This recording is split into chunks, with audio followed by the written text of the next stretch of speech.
Cockroach জনতা party net দুনিয়ার সবচেয়ে চর্চিত একটি পেজ। যে পেজটি খোলার মূল উদ্দেশ্যই ছিল যুবক এবং যুবতীদের আন্দোলনের একটি প্রতীক স্বরূপ এই পেজটিকে খোলা হয়।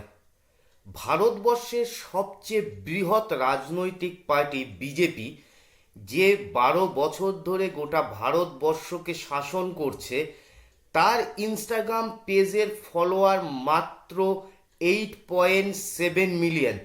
আর এই 4 থেকে 5 দিন আগে খোলা ককরোচ জনতা পার্টি নামক একটি ইনস্টাগ্রাম পেজ, যার আজকে ডেট পর্যন্ত ফলোয়ার প্রায় 13 মিলিয়ন।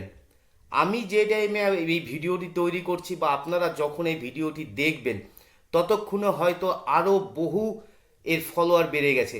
প্রতি ঘন্টায় যখন চেক করছি তখনই এর ফলোয়ার বাড়তেই চলেছে এবং প্রায় 1 লাখ জন সদস্য হয়েছে এই পার্টির। কিন্তু এখনও এটা আনঅফিসিয়াল একটি পার্টি। যখন তারা তাদের এই কর্মসংস্থানের জন্য সরকার বা জাস্টিসের কাছে গিয়ে প্রতিবাদ জানায়, তখন তাদেরকে আরশোলার সঙ্গে তুলনা করা হয়। তারই প্রতিবাদ স্বরূপ আজ এই ককরোচ জনতা পার্টি। দেখুন, ভারতবর্ষকে বলা হয় ইয়াং নেশন, অর্থাৎ এই দেশে 35 বছরের নিচে প্রায় 60% জনসংখ্যা রয়েছে। তারই প্রতিবাদ স্বরূপ আজ এই যুব সমাজের জনবিস্ফোরণ হয়েছে বললে আমরা বলতে পারি। আজ এই পার্টিতে ভর্তি হবার জন্য কিছু ক্রাইটেরিয়া করা হয়েছে। যদি সেই ক্রাইটেরিয়াগুলো কি, চলুন শুনি। ককরোচ জনতা পার্টি ক্ষমতায় এলে কি করা হবে? 1. সিজেপি ক্ষমতায় এলে কোনো প্রধান বিচারপতিকে অবসর পরবর্তী পুরস্কার হিসেবে রাজ্যসভার আসন দেওয়া হবে না। 2. সিজেপি বা বিরোধী শাসিত রাজ্য যেখানেই হোক না কেন, কোনো বৈধ ভোট বাতিল করা হলে ইউএপিএ এর অধীনে গ্রেপ্তার করা হবে, কারণ নাগরিকদের ভোটাধিকার হরণ করা সন্ত্রাসবাদের চেয়ে কম কিছু নয়। 3. সংসদের সদস্য সংখ্যা না বাড়িয়ে নারীরা 33% নয় 50% সংরক্ষণ পাবেন। এছাড়াও মন্ত্রিসভার সকল পদের 50% নারীদের জন্য সংরক্ষিত থাকবে। 4. সত্যিকারের স্বাধীন গণমাধ্যমের পথ প্রশস্ত করার জন্য আম্বানি ও আদানির মালিকানাধীন সকল গণমাধ্যম প্রতিষ্ঠানের লাইসেন্স বাতিল করা হবে।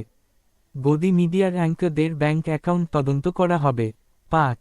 কোনো বিধায়ক বা সাংসদ এক দল থেকে অন্য দলে দলত্যাগ করলে তিনি 20 বছরের জন্য নির্বাচনে প্রতিদ্বন্দ্বিতা করা এবং যেকোনো সরকারি পদ ধারণ করা থেকে নিষিদ্ধ হবেন।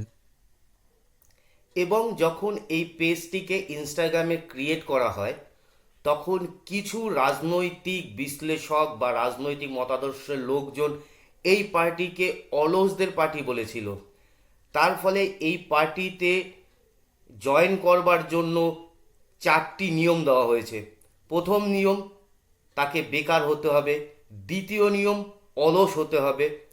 তৃতীয় নিয়ম, দিনে 8 থেকে 10 ঘন্টা সোশ্যাল নেটওয়ার্ক প্ল্যাটফর্মে তাকে সংযুক্ত থাকতে হবে।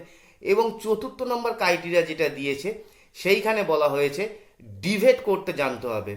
অর্থাৎ এই ক্রাইটেরিয়া তাদের উদ্দেশ্যেই দেওয়া যারা আজকে এই পেজটাকে ব্যঙ্গ করেছিল, যে এই বেকার যুবক এবং যুবতী যাদের হাতে কর্ম নেই, যারা প্রতিবাদ করে বলে যে কর্মসংস্থান মানেই সরকার বলছে চপের দোকান তৈরি করুন, সরকার বলছে চা বিক্রি করুন, যারা এটা তাদের প্রতিবাদ। আজ প্রতিবাদ স্বরূপ গোটা দেশের যুবক এবং যুবতীদের মধ্যে একটি জনবিস্ফোরণ হয়েছে। আজ প্রতিবাদ কার বিরুদ্ধে? জাস্টিসের বিরুদ্ধে এবং প্রতিবাদ ব্যাড গভর্নেন্সের বিরুদ্ধে। আজ প্রতিটা দেশের মূল সম্পদ সেই দেশের যুবক এবং যুবতীরা। তারাই যদি আজকে কর্মহীন হয়ে যদি ঘরে বসে থাকে, তারপরে তাদেরকে যদি এই রকমভাবে ক্রিটিসাইজ করা হয়, তাহলে তো তারা প্রতিবাদে আন্দোলন করবেই। কিন্তু এই আন্দোলনটি দেখুন, এই আন্দোলনটি নিঃশব্দ আন্দোলন। এই আন্দোলনে কোনো ধর্ণা নেই, কোনো প্রশাসনের সাথে কোনো সংঘর্ষ নেই, পুলিশের সাথে কোনো খণ্ডযুদ্ধ নেই। এটা নিঃশব্দে নেট দুনিয়ার যুদ্ধ, এটাকেই বলে আজকাল ডেটের সোশ্যাল নেটওয়ার্কের পাওয়ার। এরপরে চিফ জাস্টিসের পক্ষ থেকেও কিন্তু বলা হয়েছে যে আমি যে বক্তব্যটা দিয়েছি সেই বক্তব্যের ভুল ব্যাখ্যা করা হয়েছে। আমি বলতে চেয়েছি সেই সকল ইউথদেরকে যারা জালি সার্টিফিকেট নিয়ে বা ভুয়ো ডকুমেন্টস নিয়ে বিভিন্ন ডিপার্টমেন্টে কাজ করে তাদেরকে বোঝাতে চেয়েছি।